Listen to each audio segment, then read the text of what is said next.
ami, ainsi le SDM et c'est la dernière chronique de l'année. Sandy, rapide, un petit bilan. Bonjour à tous déjà, bonjour Danick. Un bilan positif. Très beau bilan, vraiment une très belle saison pour la chronique S2M dans le ZCL. Donc c'est la dernière chronique et on se donne rendez-vous déjà en septembre. En septembre, et on a reçu que déjà intéressant, la preuve aujourd'hui. Oui, vraiment. Donc pour la dernière, justement, je t'ai fait une surprise. Oui, comment on dit en créole, c'est Mounao. Oui, c'est Mounao, moi. Donc voilà, c'est un défenseur de la culture créole. Voilà, on reçoit aujourd'hui un personnage emblématique. Bonjour Dominique. Merci. Monsieur Coco. Monsieur Coco. Bonjour. Bonjour Sandy, bonjour Danick. Merci pour ta présence sous le plateau de la chronique. Donc Dominique, il s'appuie, moi j'ai envie de faire une petite présentation de toi. Il s'appuie sur la tradition pour façonner ses musiques. Et ce qui est extraordinaire avec toi, Dominique, c'est que tu as cette faculté, cette capacité de relier la musique guadeloupéenne, telle que le gros K, la biguine, avec des musiques contemporaines, telles que le hip-hop, la dancehall ou autres. Alors, comment tu fais ça? C'est son secret, ça. C'est son secret. Donne-nous un secret, là. Donne-nous ton secret. Je pense que je suis d'abord solidement ancré dans mon identité guadeloupéenne. Je pense que c'est ça le plus important. Donc, du coup, quel que soit l'endroit où je vais, m'exprimer, en fait, cette identité est toujours présente. Je pense que c'est aussi simplement que ça, quoi. Ça, donc, et j'y tiens, en fait. Je suis d'abord guadeloupéen. Donc, dans mon domaine musical, donc, en Guadeloupe, c'est Goka, donc c'est l'évolution Zouk, Biguine, Kadri, tu vois, donc, puis la culture aussi, parce que bon, c'est beaucoup plus vaste, hein, c'est aussi bon, notre littérature, donc nous. Et notre créole aussi. Grands écrivains, Langanou. Et Langanou. Oui, t'as Langanou, tu vois, et donc je pense que c'est ça qui est ma base. Donc, du coup, je peux aller à droite et à gauche, je suis solidement ancré. Et puis, en tant que Guadeloupéen ou Caribéen, on est nourri par beaucoup de musique. Quoi. Exactement. Et de tout temps, en fait. De tout temps, on peut remonter à très très longtemps, si on remonte à l'époque de la Biguine, à l'époque des Mavounzi. Quand on écoute, on voit bien que les gars étaient influencés par le jazz de l'époque, le bebop. C'est pas par hasard qu'il y a beaucoup d'instruments, beaucoup de saxophonistes. Donc, tu sens que c'est une jeunesse qui a dû écouter Charlie Parker, Dizzy Gillespie. Donc, parce qu'en fait, tout ça, c'est la diaspora africaine, en fait. Et donc, il y a un lien, c'est l'Afrique, en fait. Donc, c'est tout à fait normal que même si ça se trouve soi-disant loin, que ça nous parle. Et donc, forcément, ça nous influence. Et puis dans tous les domaines, hein, je pense en littérature aussi. Je pense que Maryse Condé n'a pas lu que des écrivains guadeloupéens, a été influencé par des écrivains américains, noirs américains, donc africains, tu vois. C'est la diaspora, et donc tout ça se recoupe, et de plus en plus, tout ça fait en fait, de plus en plus, vraiment que ça commence à faire une seule musique, en fait. Absolument. La musique, qui est riche d'ailleurs. Musique africaine, en fait, presque, j'ai envie de dire. Donc voilà, donc c'est la coup Dominique Coco. Voilà. C'est top. En tout cas, si moi je t'ai invité, Dominique, c'est parce que tu as une actu en ce moment. Donc, tu as un titre qui va sortir prochainement. Donc, c'est le fruit d'une collaboration avec One Time Studio. Studio. Et donc, et qui colle avec ce qu'on vient de faire, en fait, qui est un label de reggae, en fait. Oui. Donc, j'ai eu l'occasion de collaborer avec un label de reggae guadeloupéen. C'était en 2004, ça date déjà. C'était le duo avec Admiralty. Ah oui. Douvanoukai, c'était KSS, c'était une production sur l'album KSS. Donc, ça m'arrive. Ma musique est tellement éclectique que des fois, je l'impression que dans tous les domaines, donc je peux éventuellement faire une collaboration avec un artiste de gros cas, je peux aussi faire une collaboration avec un artiste de hip-hop, c'est ce que j'ai fait sur Henri B avec Folkly. Donc, j'avais déjà fait KSS. Et en l'occurrence, là, en fait, c'est avec One Time Studio, qui est un label de reggae guadeloupéen.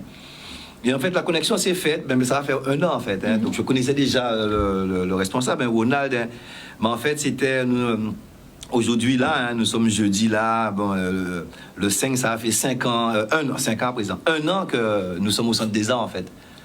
Et la connexion avec le label s'est faite ce jour-là. Je me souviens, c'était ce fameux premier jour où on était là, installé le truc, on voyait la lumière rouge sur le Centre des Arts pendant que les sonorisateurs installaient la sono. On a appelé les gens à venir, donc l'artiste a débarqué, Et la résistance commençait. C'était un jour magnifique. Je me souviens, j'avais chanté une chanson, mais quand j'ai regardé les images, on était en transe en fait. On était en transe. Et donc quand il m'a approché, automatiquement, j'étais tellement dedans que j'ai raconté en fait l'histoire de ce jour-là en fait. C'était ma création parce qu'effectivement, depuis que nous sommes au Centre des Arts, les artistes plasticiens, on a fait appel à eux en premier parce qu'il s'agissait d'embellir les murs en fait. Donc graffeur, plasticien, voilà quoi. Et en fait, moi, en tant que musicien, bon, ben, c'est ma contribution, en fait. Donc, je ne peux pas laisser la musique sur le mur.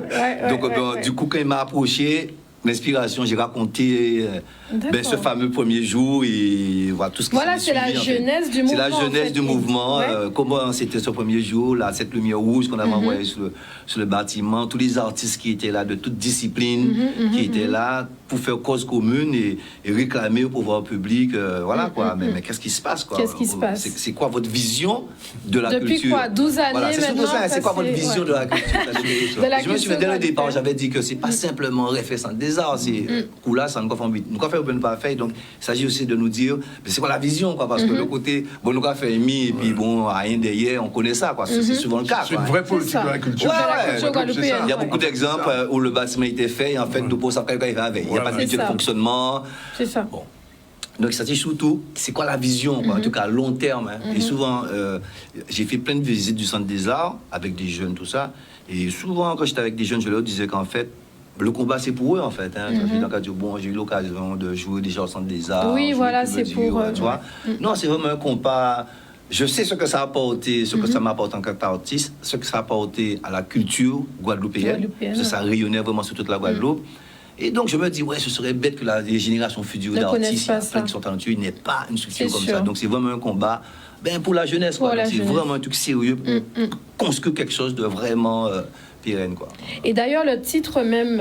Artiste Résistance. Voilà, Artiste Résistance. Tu sais, il ne faut pas grand-chose, nous là-dedans. Bon, voilà. Donc, Boudon, il m'a dit, bonjour, voilà, un rythme, j'ai bien, machin. L'inspiration, j'ai pas cherché loin. J'ai fait que j'étais tellement dedans que voilà. Ça a coulé. Donc, vraiment, c'est un titre qui découle de ce mouvement. Et puis, c'est important de laisser des traces, dans tout ça.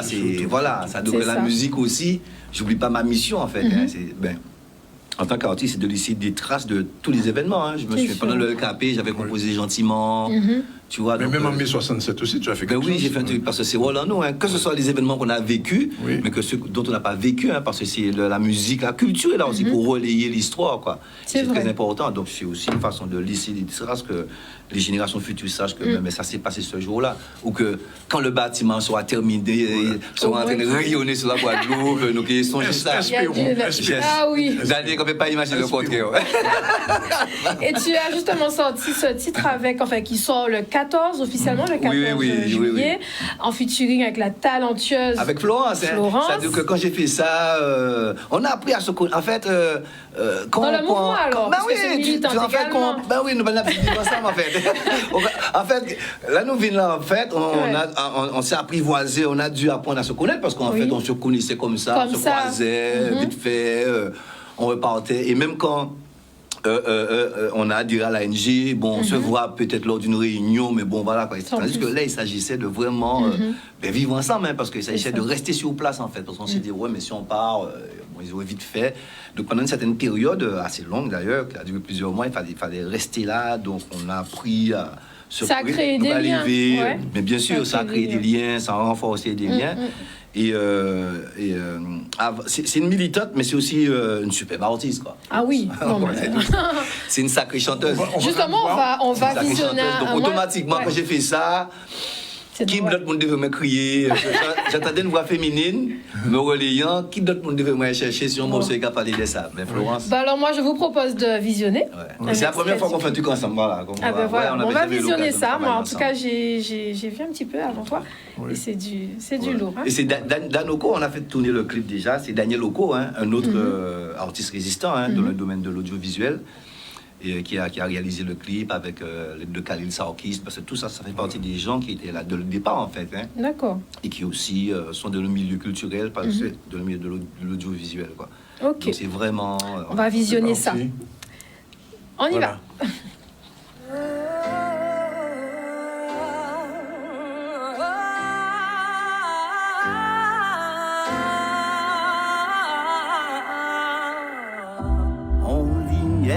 Jusqu'à fin la nuit, à clairer en gros bloc béton.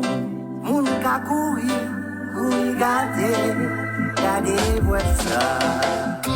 Moun a théâtre, moun a penti, moun a tamboué, moun a masse. Chantez, dansez, paquet aussi. Qui rassemblait pour nous réclamer, qu'est-ce ça qui t'a visé plus loin pour yo, puis ça autant coup d'air. Assis là, qui hashtag artiste, seulement nous t'amons.